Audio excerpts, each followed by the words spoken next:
Hello student, कैसे आप सब। तो स्वागत है आप सबका फिर से हमारे यूट्यूब चैनल हिंदी 234 पर। ठीक है, तो मैं लेके आ गई हूँ आप लोगों के लिए क्लास 11th का बायोलॉजी। ठीक है, जो कि मैं आप लोगों को बोली भी हूँ, अगर आपको पढ़ना है मेरे से फाइनल बोर्ड एग्जाम के लिए तो आप लोग मुझे कमेंट में भर भर के लिखिएगा, तो हम लोग चैप्टर बाय चैप्टर पढ़ा देंगे। ठीक है, बायो को। और ये तो देख लेते हैं अभी फिलहाल ये आंसर की वीडियो रहने वाला है कल के एग्ज़ाम का, जो कि 7/10/2025 को रहने वाला है। और इसमें जो होता है 1 आवर का टाइम देगा, टोटल आपको 20 क्वेश्चन मिलेगा, जिसमें से 1 से 6 जो रहेगा ऑब्जेक्टिव रहेगा, जो कि टोटल 1 मार्क का रहेगा, तो टोटल 6 मार्क। तो क्या बोल रहा है, राइबोसोम का प्राथमिक कार्य क्या था। What is the primary function of ribosome. तो राइबोसोम का प्राइमरी फंक्शन क्या होता है, तो या पहले देखिए ऑप्शन, प्रोटीन सिंथेसिस या लिपिड सिंथेसिस या फिर आपका डीएनए रेप्लिकेशन या वेस्ट रिमूवल। तो जो राइबोसोम होता है उसका प्राइमरी फंक्शन होता है प्रोटीन सिंथेसिस। ठीक है, हम सब जानते हैं कि राइबोसोम क्या करता है, प्रोटीन सिंथेसिस। ठीक है, आपको जिसको जिसमें पढ़ना है पढ़ सकते हैं। मुझे इंग्लिश में ही पढ़ना ठीक लगता है बायो को, तो मैं इसमें ही पढ़ूंगी। ठीक है, क्या बोलता है, a special type of structure is found on the body of bacteria which help them to stick to rock against, क्या है, rock against the water current and to get nutrition by sucking to the nutrition tissues. क्या बोल रहे हैं, what is the name of this organ. तो उस organ को क्या कहते हैं, तो या फाइबर कहते हैं, या पीली कहते हैं, रोम जिसको बोलते हैं, या झालर जिसको हम लोग क्या बोलते हैं, फिम्बरी, या फिर इनमें से कोई नहीं। तो इसका हो जाएगा ऑप्शन नंबर सी, इसको बोलते हैं फिम्बरी। क्या बोलते हैं, फिम्बरी, जिसको हम लोग कहते हैं झालर। फिर क्या बोलते हैं, उस उत्तक की पहचान कीजिए जिसमें समसूत्री और अर्धसूत्री विभाजन होता है। Identify the cell in which mitosis and meiosis occurs. वो कौन सा सेल है जिसमें माइटोसिस और मियोसिस दोनों होता है। तो वो सोमेटिक सेल में जो होता है उसमें माइटोसिस होता है, जबकि जर्मेटिव सेल में जो होता है मियोसिस होता है। ठीक है, इसमें नंबर ऑफ क्रोमोसोम्स जो हो जाएगा हाफ हो जाता है, माइटोसिस होता है सोमेटिक सेल्स में। तो इसका ऑप्शन जो हो जाएगा सी हो जाएगा। ए इसका जो क्वेश्चन का जो आंसर हो जाएगा वो ऑप्शन नंबर सी रहेगा। ठीक है, बोथ ए एंड बी। हाँ ठीक है, ऑप्शन नंबर सी ही रहेगा। फिर क्या बोल रहा है, मॉर्फिन, फिर होता है क्या लिखा है, कॉडिन या फिर एटसेट्रा इज एग्जाम्पल ऑफ। ये सब क्या है ना, ये सब आपका एक क्या बोलेंगे, एल्कोइड्स होता है। क्या होता है ये, एल्कोइड्स। ये सब एग्जाम्पल है जिसको हम लोग क्या ड्रग्स वगैरह में यूज़ करते हैं, जैसे कि मॉर्फिन, ये सब है ना। फिर आपका एक है, on which algae did TW Engelmann experiment to find out the active spectrum for photosynthesis. तो ये इसका जो आंसर हो जाएगा, इसमें क्या है, स्पायरोगायरा या फिर पॉरीफेरा या फिर पोरफायरा या फिर इसमें होते हैं क्लेमाइडोमोनास या फिर होता है क्लेमाइडोफोरा। तो इसका हो जाएगा option number D, Chlamydophora, sorry Cladophora, Chlamydophora नहीं, क्लेडोफोरा। फिर बोलता है RUBP का पूरा नाम क्या होता है, what is the full form of RUBP। तो इसका पूरा नाम क्या होता है, तो इसका आप ऑप्शन देख लीजिएगा। इसका जो होता है पूरा नाम होता है राइबोलोज 15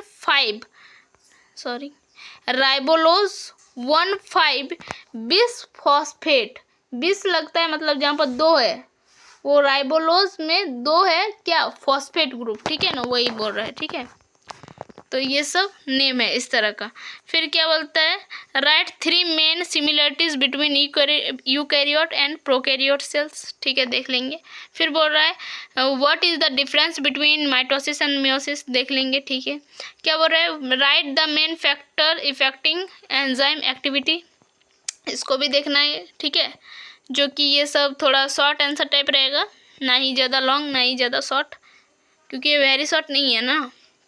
फिर क्या बोल रहा है, what is Z screen in photosynthesis. तो इसको भी देख लेते हैं। और लॉन्ग आंसर टाइप क्वेश्चन में देख रहे हैं what is the difference between photo system first and photo system second. और क्या बोल रहे हैं, right brightly about the various structure of protein. तो चलिए देखते हैं आंसर को। तो जैसे कि 7 नंबर क्वेश्चन बोल रहा है राइट 3 मेन सिमिलरिटीज पूछ रहा है बिटवीन किसमें यूकैरियोट एंड प्रोकैरियोट में। तो देख लेते हैं क्या, तो इस तरह से लिखेंगे इसका आंसर।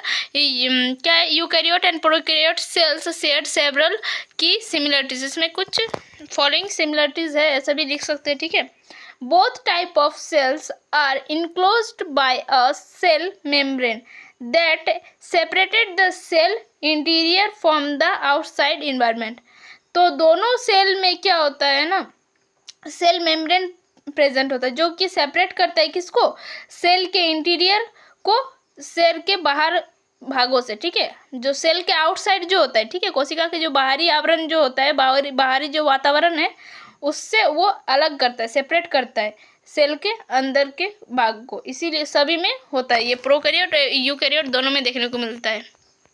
फिर क्या हो रहा है, both contain cytoplasm a jelly like substances that filled in the cell and containing various organelles and molecules. तो क्या होता है, तो इनका जो साइटोप्लाज्म होता है तो उसमें क्या होता है, जेली लाइक सब्सटेंसेस होता है, ठीक है, चिपचिपा तरल पदार्थ होता है इसमें जो कि भरा होता है सेल में। और ये क्या करते हैं, और इसमें क्या बहुत सारे क्या होते हैं, वेरियस ऑर्गेनल्स भी होते हैं और मॉलिक्यूल्स भी होते हैं, किसमें, उस साइटोप्लाज्म में, जो कि दोनों में प्रेजेंट होता है, इसीलिए बोल रहे हैं। फिर क्या हो रहा है, both contain genetic material in the form of DNA. तो दोनों का ही जो जेनेटिक मटेरियल होता है प्रोकैरियोट एंड यूकैरियोट, ये क्या होता है, मेनली उसका डीएनए ही होता है। फिर क्या हो रहा है, both carry out metabolic process and are capable to reproduction. दोनों में ही क्या होती है, मेटाबॉलिज्म या फिर मेटाबॉलिक प्रोसेस चलती है, और दोनों ही किसके लिए कैपेबल होते हैं, रिप्रोडक्शन दोनों में ही होता है, वो रिप्रोड्यूस करने में दोनों ही सक्षम होते हैं, ठीक है। तो ये सारे कुछ इसके सिमिलरिटीज पॉइंट थे जो कि हमें याद रखने हैं किसके, जब हमें यूकैरियोट और प्रोकैरियोट की सिमिलरिटीज को लिखने बोले। अब इसके जो अगर इसको पूछा कि इसको इसमें डिफरेंस क्या क्या है, तो फिर भी उसको लिख सकते हैं एक अलग तरीके से, ये सिमिलरिटीज है। चलिए नेक्स्ट क्वेश्चन की ओर बढ़ते हैं।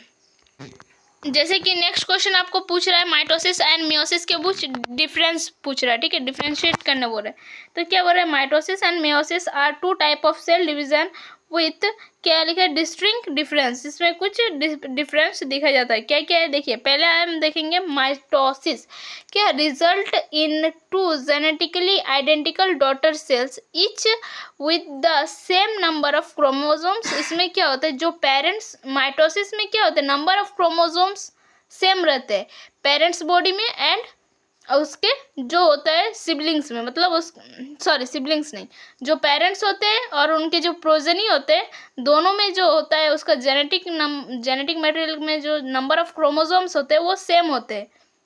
वही लिखा है कि इसमें जो आइडेंटिकल जो डॉटर सेल्स होते हैं जिसको बेबी सेल्स भी बोलते हैं उसका, ठीक है, तो each with the same number of chromosomes as the parental cell. तो पेरेंट में जितने नंबर ऑफ क्रोमोसोम्स थे उसके डॉटर में भी उतना ही नंबर ऑफ क्रोमोसोम होगा। It is involve in growth, repair and sexual reproduction. तो यही जो होता है किसमें हेल्प करते हैं, ग्रोथ में, reproduction and sexual asexual reproduction में, ठीक है। तो अब इसका देखते हैं मियोसिस। मियोसिस क्या होता है, result in 4 genetically different daughter cells. तो मियोसिस के दौरान क्या होता है, हमें 4 नए संतति मिलते हैं, ठीक है, 4 नए डॉटर सेल्स मिलते हैं जो जिसको हम लोग गैमेट्स बोलते हैं, each with half the number of chromosome at the parental cell. तो क्या होता है, ये जो मियोसिस के दौरान जो होता है, जो पेरेंट्स का जितना क्रोमोसोम होगा उसके बच्चों का जो डीएनए में जो क्रोमोसोम होगा उसका नंबर हाफ हो जाता है, ठीक है। तो मियोसिस में नंबर ऑफ क्रोमोसोम हाफ हो जाता है बिटवीन पेरेंट्स एंड प्रोजेनी, ठीक है।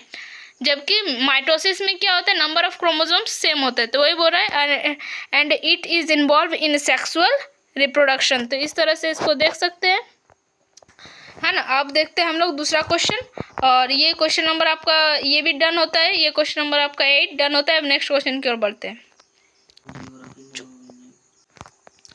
क्या right the main factor affecting enzyme activity. तो क्या होता है, the main factor affecting enzyme activities are following, जैसे कि टेम्परेचर हो गया, देन आपका हो गया पीएच जो कि इफेक्ट करता है, देन आपका सब्सटेंसेस, ठीक है।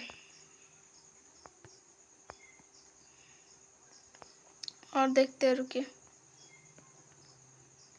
तो टेम्परेचर को देखते हैं पहले क्या है। Enzymes have an optimal temperature at which they function most effectively, ठीक है। तो हमें एंजाइम्स को काम कराने के लिए एक ऑप्टिमम टेम्परेचर देने की ज़रूरत होती है, जिससे वो अपना मतलब इफेक्टिवली काम कर सके, ठीक है।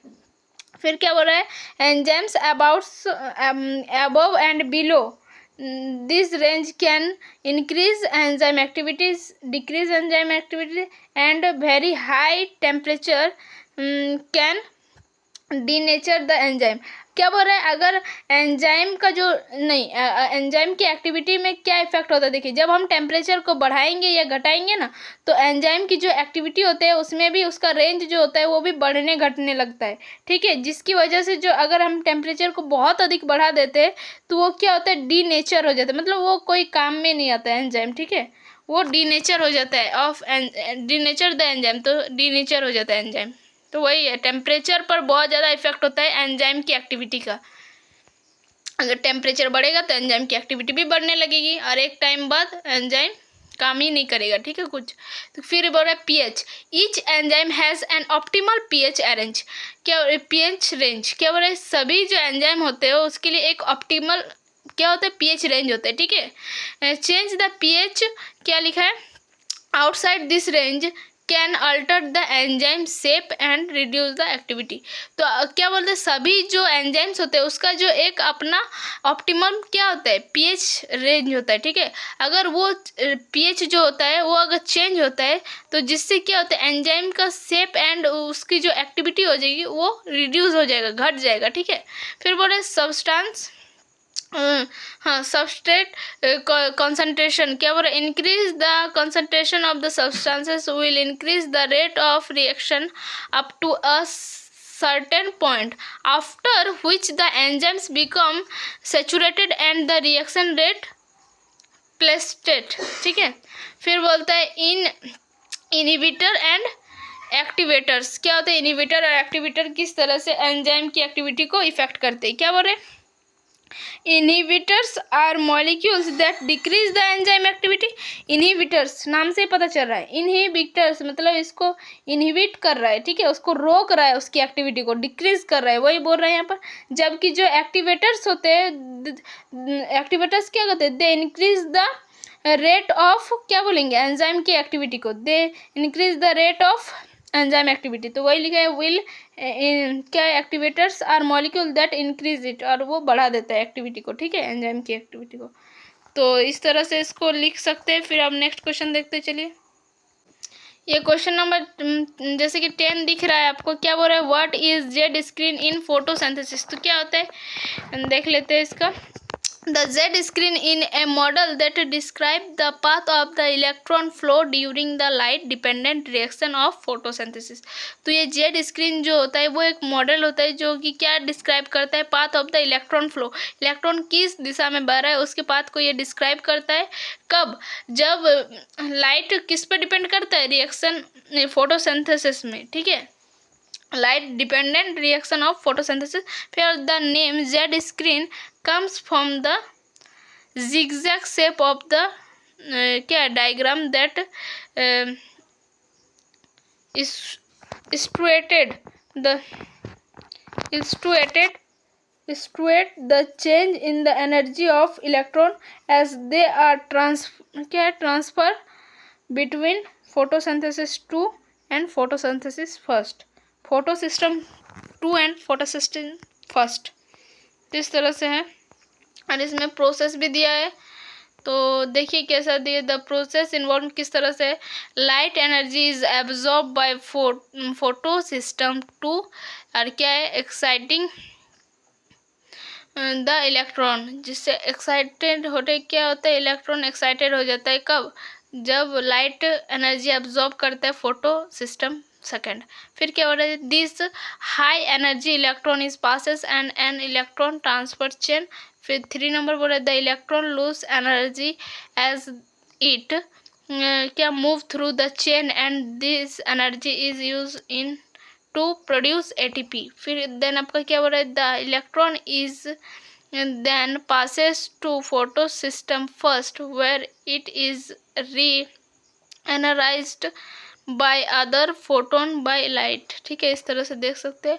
और पॉइंट नंबर 5 क्या होता है, द री energized electron is passes to a second shorter electron transport chain where it is used to produce NADPH। ठीक है, तो इस तरह से दिया हुआ है इसका 10 नंबर का आंसर आप देखते हैं। और दो आपका क्या है, लॉन्ग आंसर टाइप क्वेश्चन, चलिए उसको भी देख लेते हैं।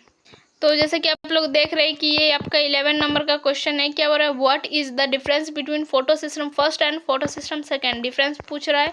तो लोकेशन देखेंगे कि ये आपका जो होता है फोटो सिस्टम फर्स्ट में लोकेशन है तो इसका थैलाकोइड मेम्ब्रेन, इसका भी है थैलाकोइड मेम्ब्रेन। देन उसका क्या होता है, प्राइमरी पिगमेंट जो पिगमेंट होता है वो क्या होता है P700। ठीक है, जबकि इसका होता है P680 absorb the light at 680 nanometer. ठीक है, जबकि ये 700 होता है, ये डिफरेंस है। फिर फंक्शन क्या होता है, ये प्रोड्यूस करता है NADPH जबकि ये प्रोड्यूस करता है ATP एंड स्प्लिट्स वाटर, ये डिफरेंस है। फिर होता है इलेक्ट्रॉन सोर्स, क्या होता है, receives electron from the electron transport chain from PS second, जो कि फोटो सिस्टम सेकेंड से ये क्या करता है, रिसीव करता है इलेक्ट्रॉन को।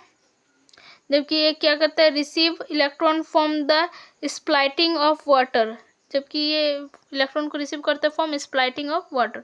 अब इसमें फोटोलाइसिस क्या होता है, डू नॉट परफॉर्म फोटोलाइसिस, इसमें फोटोलाइसिस नहीं होता है। जबकि इसमें क्या होता है, परफॉर्म फोटोलाइसिस, जो कि होता है स्प्लाइटिंग ऑफ वाटर टू रिप्लेस होगा लॉस ऑफ इलेक्ट्रॉन। ठीक है, इस तरह से। चलिए नेक्स्ट क्वेश्चन और आज का लास्ट क्वेश्चन देख लेते बायो का। तो जैसे कि आप देख रहे हैं आपका क्वेश्चन नंबर 12 क्या होता है, वो क्वेश्चन तो देख चुके हैं आप। ये आंसर इस प्रकार से, प्रोटीन है 4 लेवल ऑफ स्ट्रक्चरल ऑर्गेनाइजेशन। जैसे कि ये पहला प्राइमरी स्ट्रक्चर क्या होता है, this is the unique sequence of amino acids in a polypeptide chains, it is determined by the genetic code.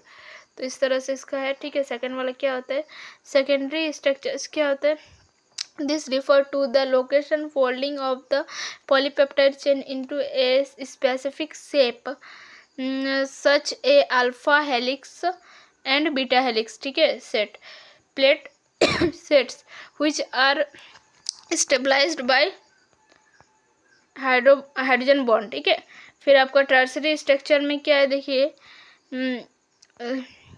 This is the क्या है, overall 3-dimensional shape of a single polypeptide chain, it is formed by various क्या है, interaction between the side chain of amino acids including hydrophobic interaction, hydrogen bond, disulfide bonds and ionic bonds। और option ये आपका point 4, जैसे कि आपका quaternary structure, this level of structure exist only in क्या है, protein composed of more than 1 polypeptide chains, जो कि subunits, it describes the arrangement of this subunits in a functional protein complex. तो इस तरह से आपका question number 12 भी डन होता है। ठीक है, तो बस आज के लिए इतना ही, फिर मिलते हैं नेक्स्ट वीडियो में। तब तक के लिए बाय बाय, टेक केयर, जय हिंद, वंदे मातरम। और फिर मिलते हैं नेक्स्ट वीडियो में, तब तक के लिए बाय।